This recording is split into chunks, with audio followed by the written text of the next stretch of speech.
আল্লাহর প্রিয় হইতে হইলে নফল ইবাদত করতে হবে। কি কি নফল ইবাদত করে আল্লাহ তাআলার প্রিয় হতে পারে আমি দুই একটি আপনাদের সাথে শেয়ার করব ইনশাআল্লাহ। এক নাম্বার, আল্লাহর কোরআনের তেলাওয়াত। এটা আল্লাহর বাণী। কোরআন তেলাওয়াত মানে আল্লাহর সাথে কথা বলা। যখন আপনি কোরআন তেলাওয়াত করেন, কাইন্ড অফ আপনি আল্লাহর সাথে মুনাজাত করেন, মানে একান্ত আলাপন করেন, আলাপচারিতা করেন। দুই নাম্বার তালিকা হচ্ছে আত-তাহাজ্জুদ বা কিয়ামুল লাইল। দুই রাকাত করে মাঝরাতে যে সালাতটা বিষ্ণু ইসলাম পড়তেন, এটাকে বলে কিয়ামুল লাইল বা তাহাজ্জুদ। তিন নাম্বার মাধ্যম হচ্ছে বেশি বেশি আল্লাহ তাআলার কাছে চাওয়া, মানে আদ-দুআ, দোয়া করা। বিষ্ণু ইসলাম বলেন আদ-দুআউ মুখুল ইবাদা, দোয়া হচ্ছে ইবাদতের নির্যাস।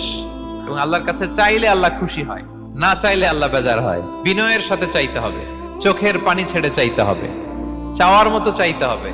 চাওয়ার মতো চাইলে আল্লাহ দেয়। আল্লাহ তাআলা আমাদের সবাইকে তার প্রিয় ভাজন বান্দাদের তালিকায় অন্তর্ভুক্ত করে নেক। আমরা সবাই পড়ি আমিন।